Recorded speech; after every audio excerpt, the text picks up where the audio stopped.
Miami, Florida today, and I am a Bravely coach. And along with me and I'm excited to be here because I love the title, The Power of We. We know that one person cannot do this alone. It is a collective that creates a meaningful, robust culture. And so we're going to talk about how everyone, both executives, team members, across all levels, across all areas of the business, can participate and create a culture that works and feels great. So I'm going to hand it off to my esteemed colleagues. Erica Spradley, do you want to introduce yourself first? Of course. Thank you so much. And hi, everyone. Thank you all for joining us. I am Erica Spradley, and I have been a coach with Bravely since 2020. So the pandemic hit, and then I started coaching with Bravely.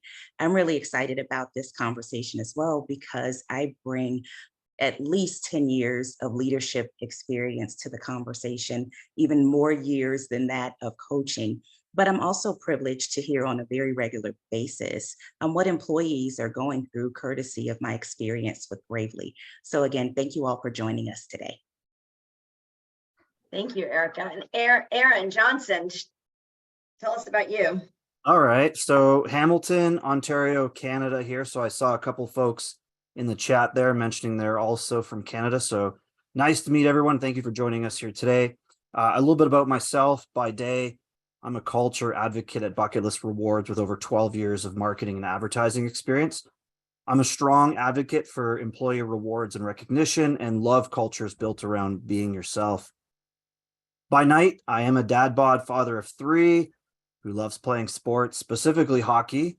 Just recently, I even started my own draft style ice hockey league where, funny enough, I even introduced 4 key core values into my hockey league. Play safe, have fun, be competitive, respect others and the facility.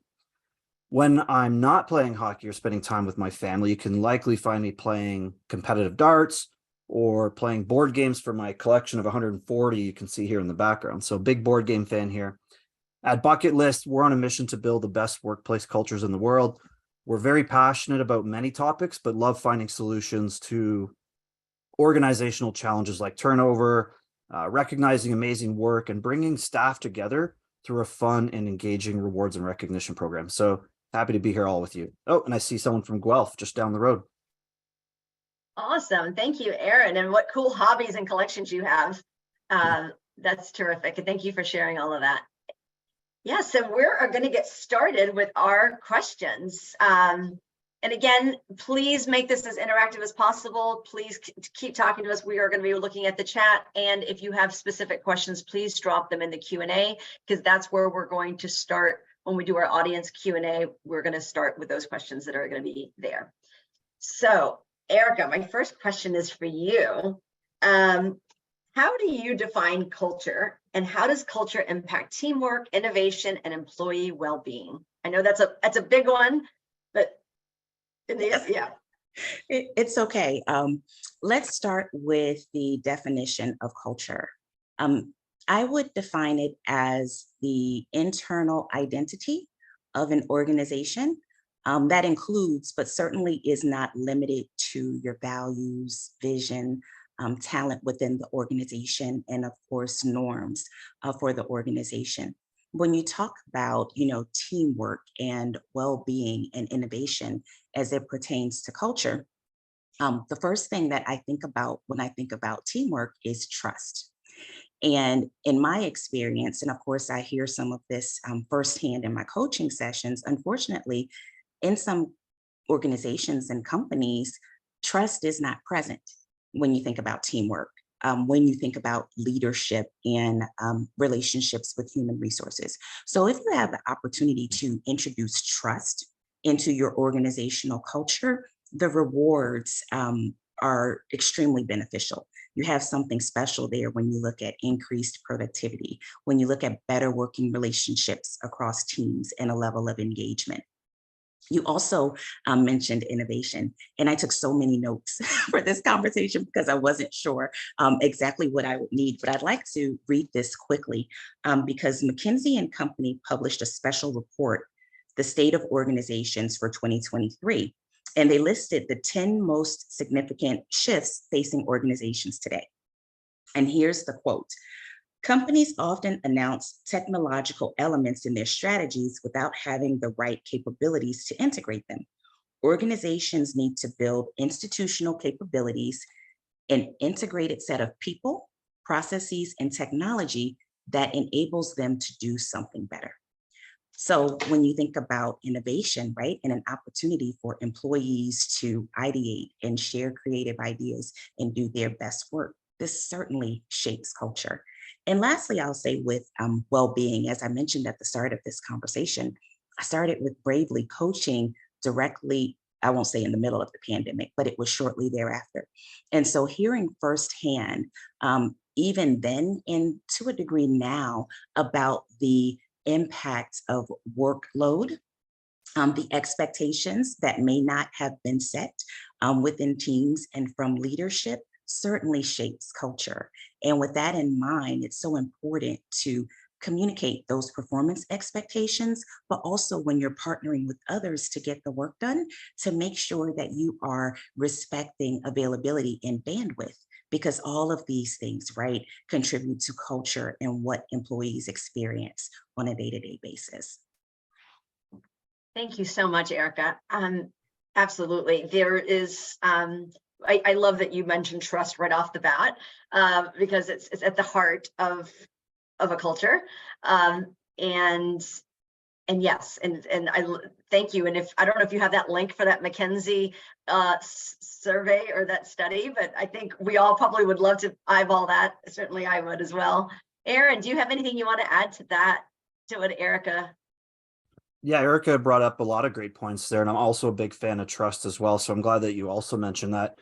You know, I think when I think of also defining culture, I believe core values are really important, you know, to make front and center. I mentioned, you know, as I started my own ice hockey league, how do I let all the players know what's important for what the environment we're trying to create, right? So being in this space, it really taught me a lot more about the importance of core values and how everyone can align to them. So as I mentioned, I did do that to my hockey league, but really when you boil down to core values, you know, they're just one piece of creating a repeatable and scalable system.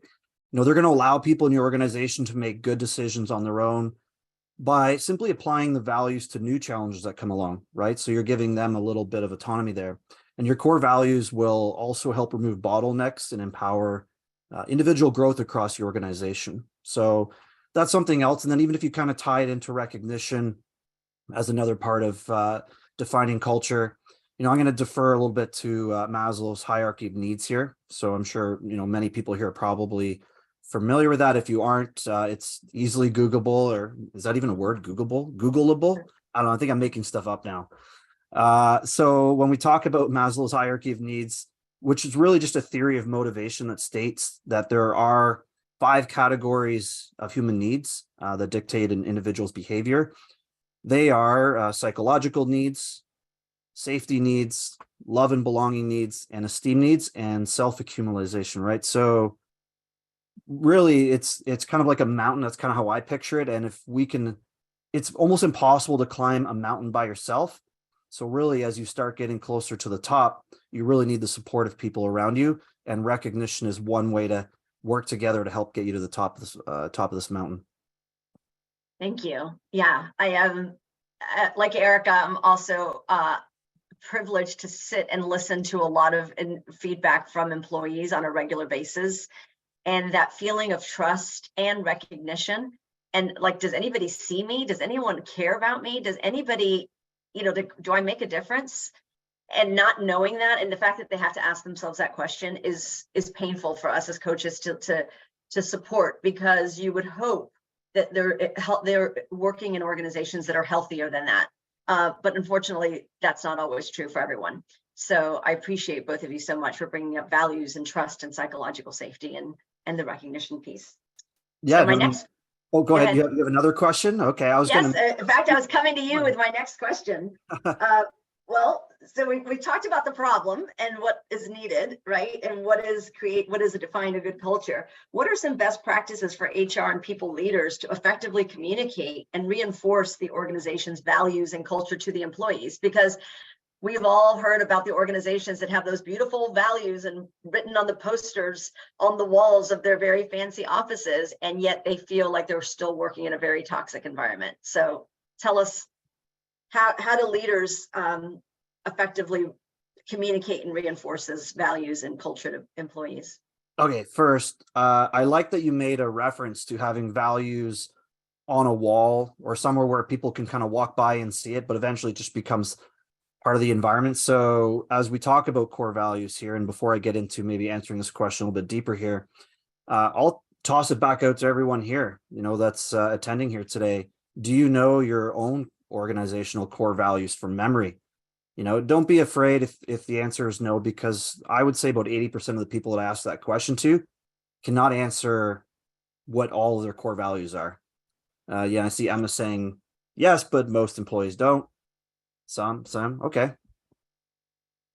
So as individuals here are responding, whether they know them or don't know them, two things I want to highlight in terms of best practices for leaders to effectively communicate and reinforce the organizational values and culture for the rest of the team. One way is by giving awards. So creating awards puts a spotlight on what kind of behaviors are desired in your organization. Also, when you give out an award, make it clear to everyone what the person has done to earn it and how it ties into the core values so that it'll inspire other people to emulate those actions, right? Make it very clear what someone has done to earn it so that if someone in that organization wants to emulate or replicate those same actions or behaviors, they know exactly what to do. I often think that, there's probably about 10% of people in an organization who are just really good and natural at, doing all these great things that you hope that they do. And then you have probably about 80% kind of in the middle, and then you have 10% at the bottom. What you don't want is that 80% to be influenced by the people at the top. So really highlighting the things that people are doing really well and the behaviors that you want them to exemplify, let them influence the people in the middle. So how to utilize the company core values. So I mentioned tying them to awards, and I'll even give you a little example here. So we work with an organization and they're in the industry of home furnishings and interior design. I'll also give you a little background too. They're a 5th generation family business, so quite large, 500 employees. The culture they strive to build is kind of like a tight knit family feel. So how do they do this, right? So leadership put in a lot of effort to implement these initiatives to help people feel more connected and valued.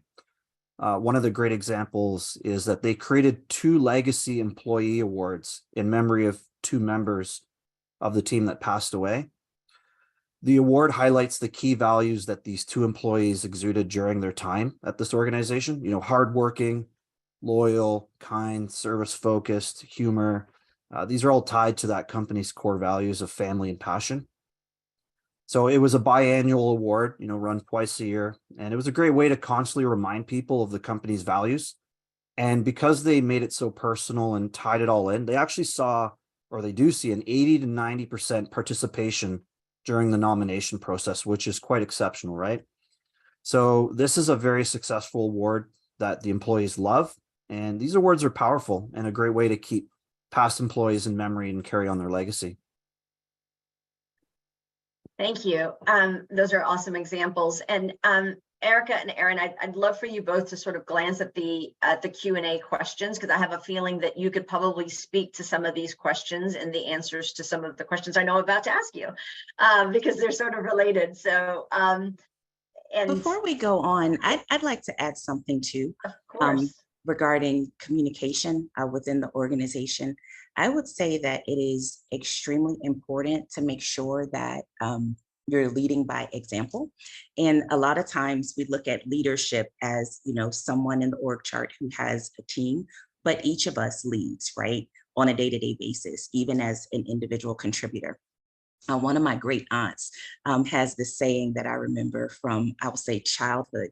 And she would say, I'd rather see a sermon than hear a sermon. So when you talk about leading by example and the disconnect that you mentioned at the start of the question, Galia, around, the values posted on the walls of some organizations, but there's some level of toxicity, I would say that it is extremely important to make sure that each of us across all lines of organization, that we own our unfavorable impacts. So sometimes there is this intention, but then the impact is altogether different. And we just go on throughout the course of the workday because we have so many demands. But it's extremely important to be accountable and to communicate when we have not done what we intended to do. I love that you brought that up, and your dear aunt's sermon thing is so connectable.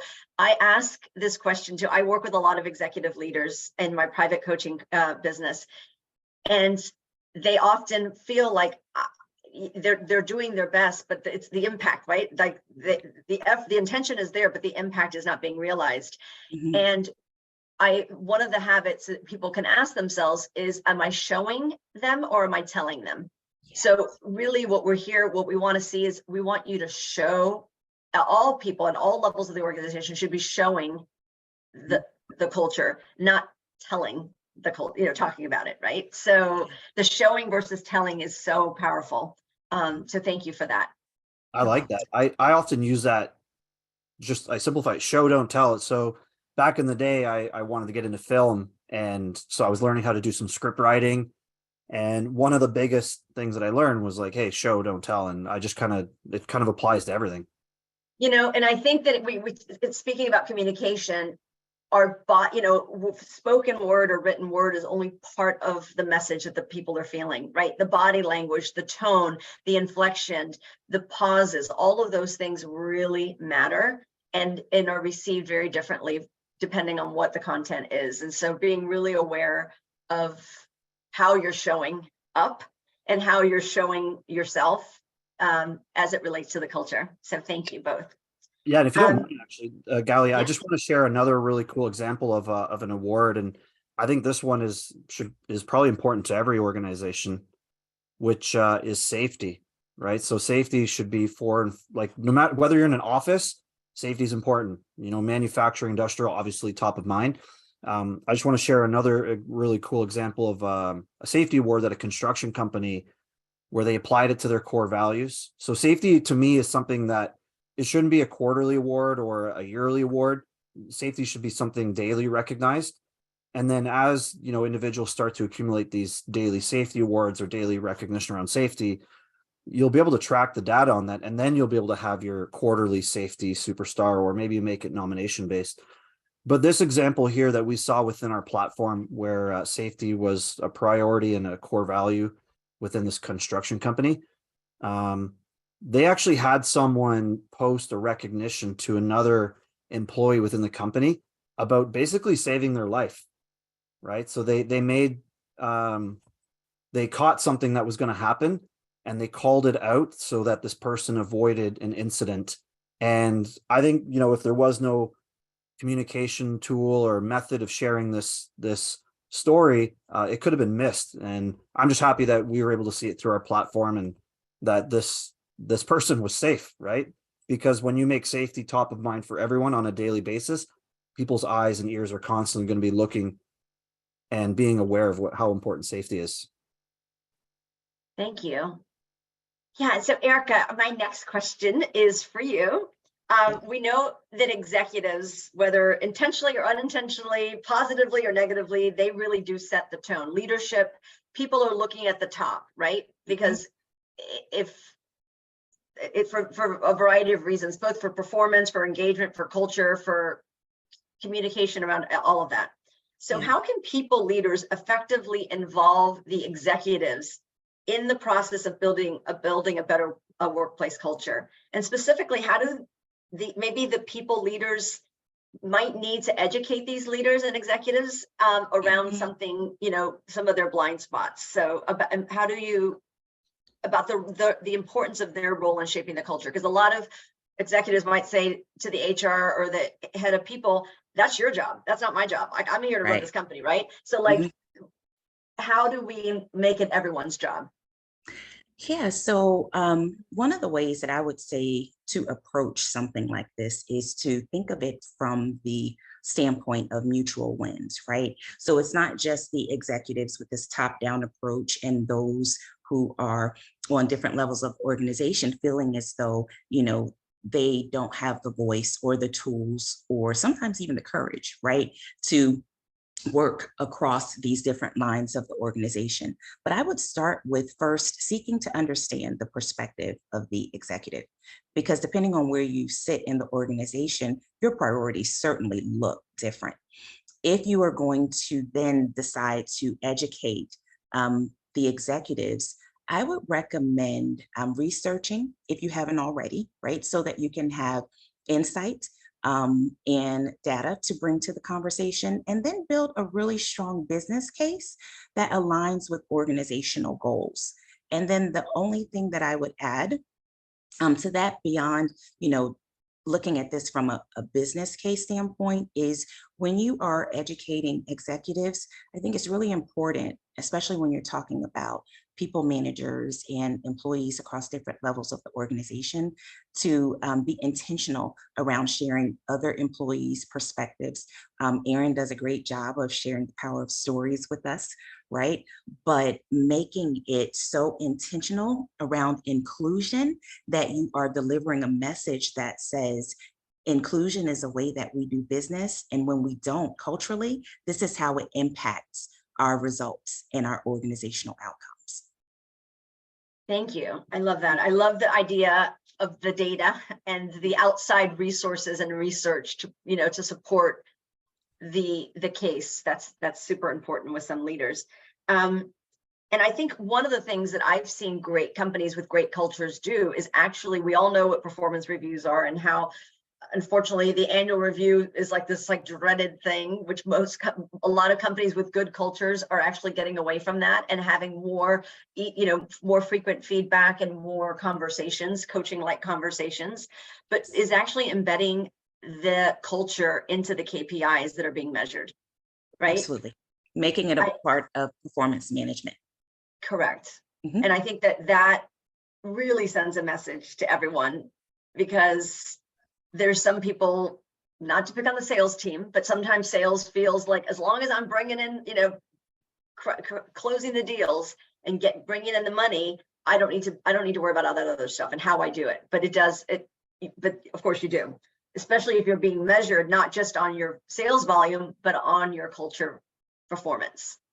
Oh, absolutely. I can remember saying when I was a part of different organizations, because I've worked for a lot of them over the course of my career, and that is, organizations track what they treasure. And so if culture is something that you value, if developing people recognition, whatever it is for your organization, is something that you value, how are you tracking it and what is it tied to in terms of outcomes? Yeah, I like that. I'm going to kind of tie it back into around how to getting leaders more involved. I like that you brought up KPIs as a way of, doing that. I have an example here as well, because, within our platform, you can track activity and engagement.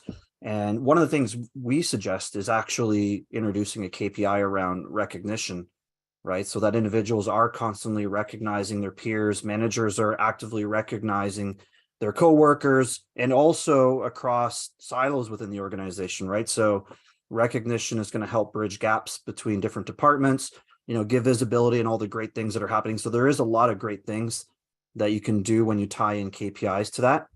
Also, just to give you an example, we worked with a restaurant chain, and the restaurant is a great example of tying KPIs into this, right? So getting managers and leaders involved in it can really help, get everyone on the same page. So a restaurant chain that really wanted managers to take recognition and make it a habit, they started introducing KPIs where managers had to recognize employees a certain amount of times within the month. It had to be meaningful, so there was a certain character limit that they had to type out. But there's also variations of it, right? So depending on the actions you're trying to encourage, whether it's breaking down silos or just constant engagement. And then this example too, one of the owners of this restaurant wanted to get involved by saying, I'll do your job for the day, or, I'll go out and be a part of what you're doing. So being a part of even the rewards that can be offered within the organizations is a great way to get leaders involved. Love that. Thank you. And I do see all of your questions, and I cannot wait to address them. And I have a few more here that we have programmed. And Aaron, the next question is for you. Why is it important to include all employees, not just the executives, in creating a workplace culture? Yeah, I really like that one. That one comes up quite a bit too as I meet with companies. I'll just, maybe give you this example here. If you have, let's say you're a company of 200 as an example, right? And maybe you have 20 managers out of the 200. So when you only have 20 people involved, you're limiting the opportunity for human connection and culture building when you're only focusing on the managers.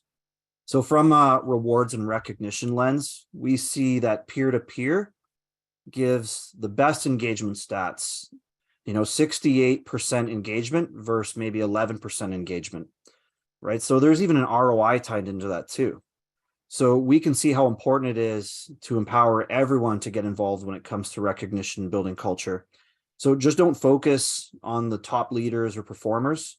Also recognize throughout the organization and throughout the time period, and just not quarterly, as I mentioned, as safety be an example, right? Recognition should be in the moment. It should be happening as it comes up.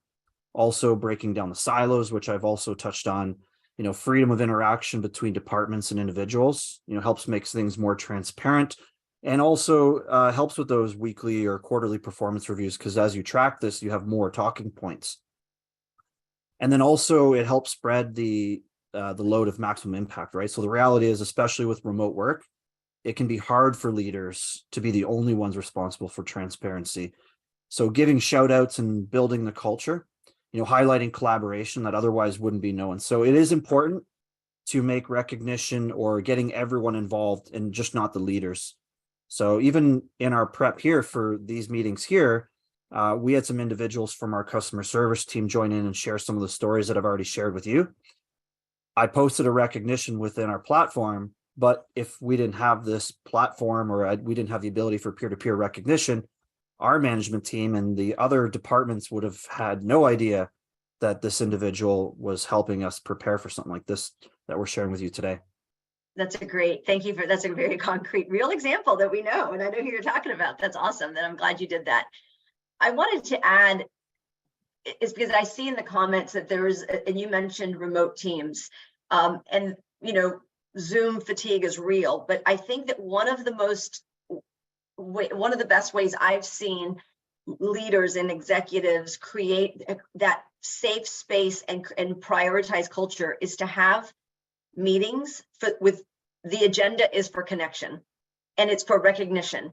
We're not going to sneak in any business. We're not going to check in on that we're working on together. It is purely for connection and recognition and belonging, really. And I've seen some really creative ways that people demonstrate that, and I'm happy to share some of those ideas. I don't want to go too much off topic if anyone's interested, but I have one leader in particular that I coach who has every Friday a 30-minute coffee with himself, and everyone on the call participates, and he usually has an average of 250 remote team members that will miss any meeting in the week but never miss that meeting. So yeah.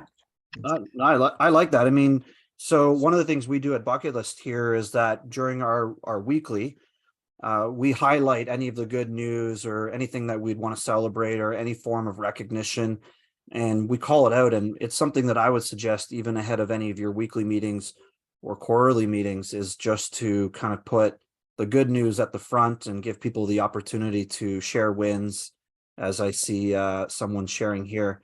Because it's nice to put people on a pedestal. It makes people feel good. And also, icebreakers or creating environments for those individuals to connect, whether it's through Slack channels that have to do with topics like pets or board games or sports. So there's a lot of ways that you can make remote work inclusive. Thank you. Erica, do you have something to add? I do. I was looking through one of the notes that I took that had some stats, and it's from actually a 2021 Forbes article, and it stated 74% of employees report they are more effective at their job when they feel heard. 88% of employees whose companies financially outperform others in their industry feel heard, compared to 62% of employees at financially underperforming companies. So with that in mind, it's worth it to include all employees across all levels of the organization when you're Thank talking you. about shaping culture. Mhm. Thank you. You're the data queen today. You get that gold star. Thank you. I appreciate that. Recognition in the moment. I'll take. Yes. And Erica, the next question's for you. So Okay. what strategies or initiatives can you implement to empower employees to have a voice and influence decision-making processes? Because oftentimes a lot of people on the team have ideas and they're like, well, I'm not in the room. I'm not a decision maker. I don't have a seat at the table. So how do we create strategies so that we can implement and empower all employees? One of the things that I would say, and this comes up a lot of times in my coaching sessions, is if you can have a culture that breeds feedback, right? Feedback is for and from everyone. It makes a tremendous difference.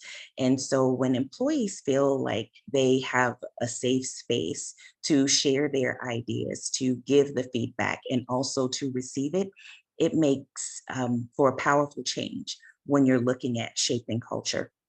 I do know that unfortunately, sometimes the training investment financially that comes with making sure that employees have the tools and resources to properly give and receive feedback can be costly. But if there are ways that organizations can make sure that employees are able to even manage up, right? That's a very common topic where employees are booking Bravely coaching sessions because they want to give feedback to someone more senior, but they're just uncomfortable doing so. Another, in this, I don't know if you'll consider this a strategy, but investing in leadership development. Sometimes what happens is, leaders secure the seat, but then their development goes by the wayside for whatever reason. And even when those instances occur where you may not have the budget for leadership development, is there a mentorship program that can be introduced? Can you have brown bag lunches where people can share their expertise and involve others? But just to make sure that leaders have what it is they need in order to shape culture. I did a LinkedIn poll earlier this month asking if leaders have the resources they need to upskill and be successful in their roles, and 63% of them said no. So when we think about strategies going forward, I would definitely say having a culture that embraces belonging by way of feedback where everyone can feel seen, valued, and heard, but also continuing to invest in those leaders. Yes, and having that growth mindset for everyone across the organization, right? Yes. And making it a learning culture where there's always, because I think that especially with technology, that's always like such a mandated, we all have to learn how to do this, the new thing, right? Yes. But we're so willing to accept a new technology, but we forget sometimes to look at ourselves and our leadership development and go, where are the areas where I can continue to grow as an effective leader? Yes. So thank you for that. Yeah, if you don't mind, I would even like to add on it as well. And we kind of touched on this in the last question you had. So we have weekly meetings with our managers, right? So I have a weekly meeting with my direct manager.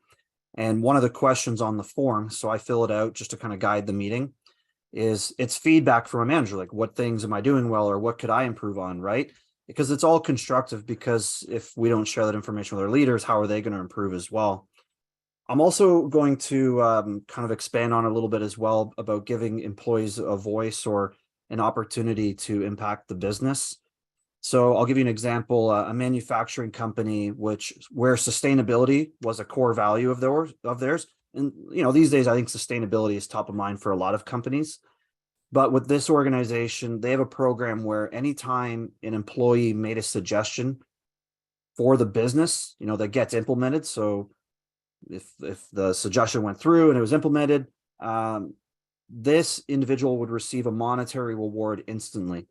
Right. So if it impacted the business in a positive way, I've also seen the same thing happen with any innovation ideas, where if an individual came to leadership or submitted an idea where the idea was implemented and it either saved the company money or made the company money, these individuals would earn an innovation award instantly and a monetary value attached to it. So, when you recognize these behaviors, it's going to get other people and everybody else constantly thinking about that their voice matters and that people are actually implementing these things. Yeah, Aaron, that reminds me of something that I learned in the hospitality industry. In many of our finest hotels that we walk into, we are not aware of this, but the employees at all levels, from the doorman, the bellboy, the receptionist to the housekeeping staff, has a budget that they are allowed to spend to enhance the customer experience at hotel, or in some cases to fix maybe a mistake that happened, and to send a thing. But they don't have to go ask their manager. They don't have to go ask if they can. They're instructed and they're encouraged to use their budget to delight the guests in the hotel. And when I learned that, I was like, that is the coolest thing. And I would love to work for an organization that gave me permission to use some autonomy to delight my customers.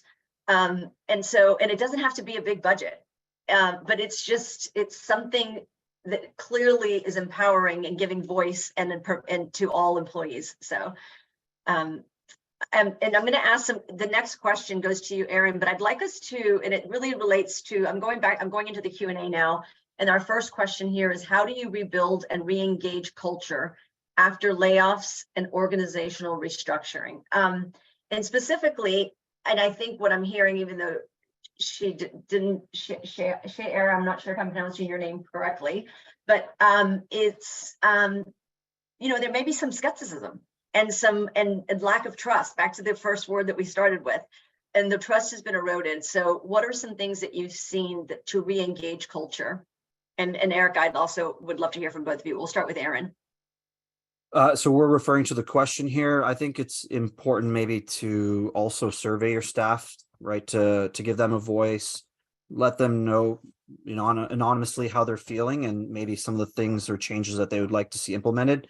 But I'm going to caution all of you, though, if you do survey your staff and they provide you feedback and you see a lot of consistency or commonality there, just don't do the survey to do the survey. Make sure you act on some of those top points. Otherwise, you'll just further lose trust from your staff. So don't run a survey just to run it. Do something with it. Thank you. Erica, I see your head nodding. Yeah, so excited, talking on mute. I would say also, when I think about resistance, starting with understanding the reasons for the resistance. I think sometimes we are so eager to respond that we don't get a full picture of why there's actually resistance, but also demonstrating empathy through communication and allowing employees to be a part of the resolution and the solution. So, as Aaron mentioned, when you have employee surveys, don't just take the survey information and allow it to sit, but to make sure that you take that feedback, even if it's painful, and start to do something with it so that employees recognize that their voices are being heard and that the company cares enough to do something different. Thank you. Yes, so I hope that helped answer your question. We're going to go to Will's question next. How do you help leadership realize presenteeism? And I'm not sure if I understand what this question fully, but hopefully this panel can help me. Isn't the thing they should be focused on, but rather engagement and environment. So Erica, do you want to take your first shot at that question, or do you understand realize that presenteeism, does that mean being present? You're on mute. We're trying to guess what she's saying. That's the game here. I try to keep the background noise to a minimum, but I was curious about presenteeism, right? What exactly do you mean by leaders being present in comparison to focusing on engagement?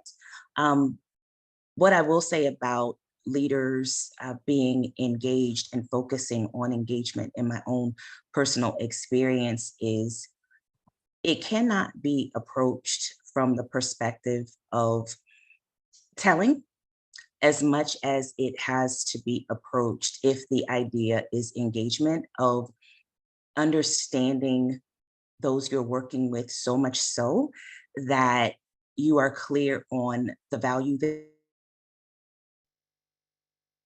bring to the organization, as well as their areas of opportunity in a way that they feel comfortable enough to show up to do the work and receive the developmental feedback required for them to do their best work.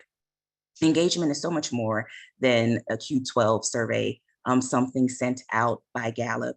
I know for me, being involved in our employee resource groups was a tremendous opportunity for me to increase my level of engagement, but to also advocate for other employees. That gave me fulfillment at work. That made it altogether different. And even when I relocated from Virginia to North Carolina, I signed up for all of our employee resource groups. I didn't even know they existed. So depending on not just where you sit on the org chart, but where you are located geographically and your job title, you may not have access to the intranet all day. If you didn't hear about initiatives in onboarding and your leader doesn't tell you, then you don't know. So once I started sharing all of the employee resource groups with my direct reports, they too became more engaged. But it really does make a difference when you talk about beyond being present to make sure that you have a connection with those that you work with and for, and that you've created an environment, even if the organization doesn't have it, for people to truly be present and do their best work. Yeah, Erica, you just reminded me of something, and that sort of ties into Erin's comment about if you're going to send a survey, make sure you act on it. There's a lot of leaders who go to a seminar and everyone's like, oh, you need to connect with your team. You need to ask them personal questions. But they don't remember the information. And so it's not just remembering, it's, you don't have to remember the details like the child's name and thing, but you could remember, I know you have a son, and the last time we spoke, he was super excited. He was going to go to middle school. How's it going? That's pretty vague, right? Yeah. But at least that person feels heard, right? Yeah. And so that follow-up of those personal connections really matters, because there's some leaders that when I've coached some people, they're like, oh, it's hysterical. Every time there's a site visit, he goes around, asks the same questions that he asked the last time he was here. And just, it's like, we know what, we can just write out the answers before he arrives, because we know what he's going to ask all of us, because he doesn't remember. That's his shtick. So just being authentic, I think, is what I'm trying to say. And intentional around the connection. So for myself, I'm an introvert. The public recognition, I don't want it. And even one of my former direct reports, she didn't want the shared successes. She didn't want the e-cards. What she wanted was Boston baked beans. So, having a relationship with her that was personal, that cultivated an opportunity for her to do her best work, it was worth every trip to the Dollar Tree to get her Boston baked beans and see her performance soar and her enjoy being in the workplace. I love it. You actually touched on a good point there too, that it's not everyone wants public recognition. So, having a way to give recognition privately is still as impactful for that individual as well. So, even in our platform, there is the ability to give people private recognition or opt out of birthday announcements, because some people don't want that announced as well. But I also want to kind of tie this back into how you get leadership, or maybe, the CEOs even involved, right? Because you need buy-in from them as well when it comes to recognition and participation in what's going on.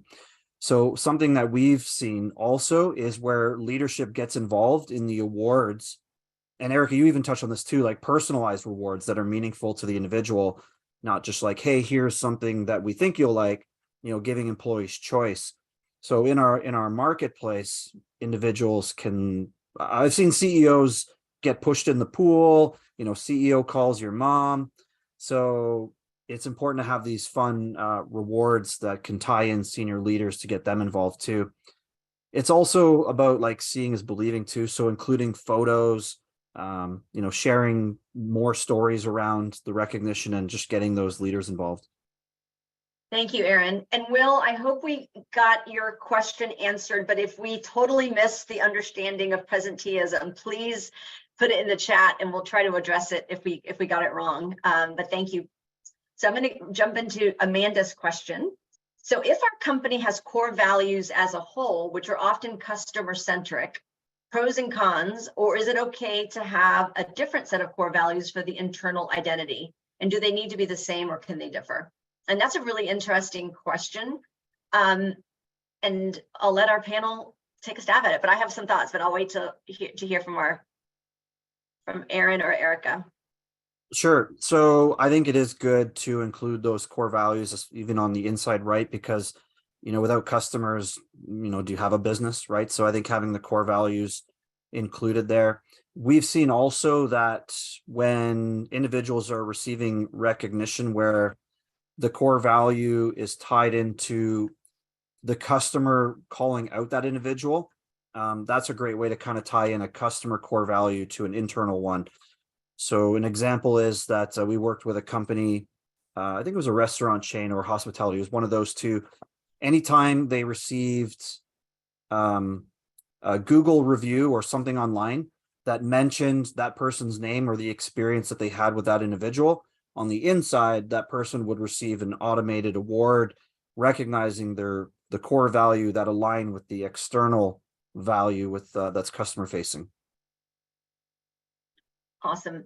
So, but specifically the core values, do you have an opinion? How about you, Erica, whether they can be the same or can they differ?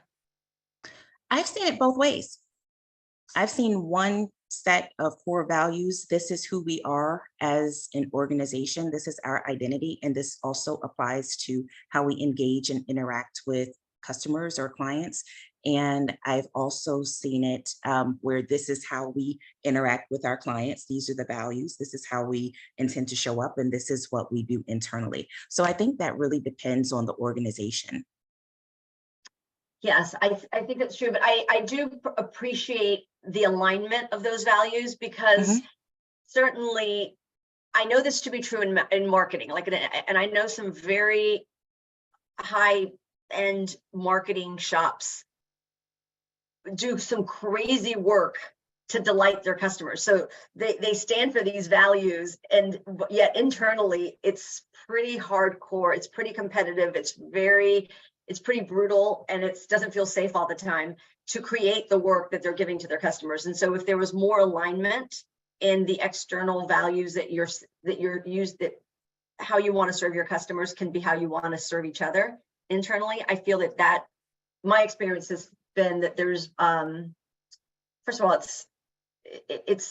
there's less switching, because imagine if you're talking to an internal team and you're allowed to talk disrespectfully and there's not a culture of communication, and then you have to get on the phone with your customer. Hi, how are you? Yes, how can I help you? And it seems so weird, like, so kind of like I felt when I was with my kids screaming and yelling at my kids in the phone, and I'd be like, hi.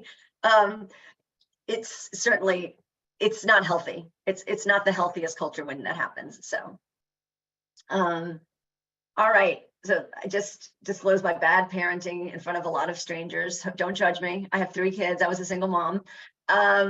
So here is an anonymous question from one of our guests. What are some ideas when budget is tight for rewards, and how do you keep equity in mind while creating rewards and recognition programs? Yeah, I'll start with this one here. So we do work with a lot of companies that have a very minimal budget when it comes to monetize rewards. So I've already maybe touched on a couple fun ideas, but get your team involved. So some non-monetary examples of awards where individuals might align with them. If you got a CEO parking is one, CEO or senior leadership calls your mom or a family member. PTOs, day off on your birthday, pie in your boss's face for charity. So like you can get really creative, but involve your company, and you might find some things that one might be meaningful to one person, but might not be the other. So just coming up with a variety of fun things like that, or even like lunch with your boss does your job, as some other examples. Yeah, I would just add to that really quickly. This is where it's so important as leaders to listen to how employees feel valued. You'd be surprised at how much or how little it takes to reward and recognize some of the people who report to you. So, when there's no budget, if your team member is wanting more time with you, could you do a lunch? And you could do something like that virtually, right? I've seen organizations who have some sort of interaction with the CEO or, some senior leader in their line of business or department. But really asking your team collectively about recognition, fun ways to engage, but also in those one-on-one meetings, going a little bit deeper with those individuals as well. Yes, and you mentioned like yourself being an introvert, like being really tuned into the worst thing you want to do is recognize someone, think you're recognizing them and you're actually making them more uncomfortable because the way you're doing it doesn't feel comfortable to them. So I love that, especially, and that's you get that in those one-on-one meetings with people to find out what makes them tick and what excites them and what motivates them. Yeah, or Yes. just asking, how would you like to be recognized? Just straight up, they might say that I don't feel comfortable being recognized in front of my peers or put on a pedestal. Yes. And I think we have room for one more question, and then I think, look at the time. I think we could be here for like another 2 hours talking about this topic. And so, again, it's about remote teams. We want to make sure we take Zoom fatigue into consideration and respecting their time. So ways of engagement. Who wants to take that one? Sorry, I just missed that question there. I was just Okay, what are good ideas for points of engagement for 100% remote teams? We mentioned already, like getting together for the purpose of just connecting. You had great ideas around the Slack channels and personal interest channels. So what else have you all seen that works really well for remote teams? I'll toss one out there, and then maybe Erica will probably have some things to add as well. But we do virtual events as well. So whether it's like fun facts about your team members, so everyone will submit some, like, hey, here's a picture of me when I was a kid, or here's 3 truths and a lie, or 3 lies and a truth. And, you get the whole company involved in that virtual event, whether you run it on your own or you hire a company to do it. It's also a great way to learn about your peers, because you like, oh, I didn't know that you did this, or I didn't know that you like that. So it's also like a really massive way to get individuals connecting with each other, but also a remote event that everyone can participate in. Thank you. I'll just quickly add to, because Zoom fatigue has come up a couple of times. I have seen some organizations shift where there could be, opportunities to, turn your camera off in meetings without any backlash, where you have like no meetings on a particular day of the week, just to kind of balance it out, because it's so easy to add something else to a remote team that involves camera, that involves being on before we subtract.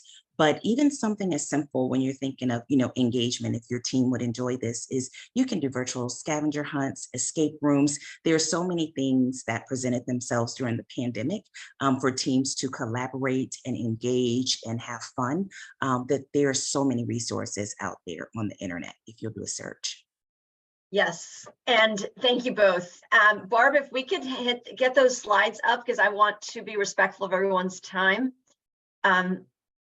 And I want to let everybody know that as a Bravely coach, we are a training and coaching platform that supports employees in developing and applying the skills they need to succeed at work, fueling individual transformation and organizational growth. And if you're interested in learning more about Bravely, you can book a demo, take that little QR code and book a call. Aaron, I think you're up next. Yeah, as I mentioned, at the start here, Bucket List, we're the #1 rewards and recognition program out here. I'll just tie it back into what I said at the start. We're on a mission to build the best workplace cultures in the world. So we're very passionate about many topics, but love finding solutions to organizational challenges like turnover, amazing work, and bringing staff together through a fun, engaging rewards and recognition program. So we can help automate a lot of this. Would love to continue the conversation. I threw up my LinkedIn profile again. I'll do it again here so that hopefully we can all connect and help improve your own cultures that that you're working on. Perfect. And last but not least, if you are here for some credit, I hope you enjoyed the conversation and got value. I think we've all put our LinkedIn in the chat by now. So please get in touch with us if you want to have any follow-up questions with any of the panelists, myself, or certainly Bravely, or I'm blanking, Aaron, the name of the company, Bucket List Rewards, sorry. But here's your SHRM credit, 23-5MMXU, and for HRCI credit, it is 633577.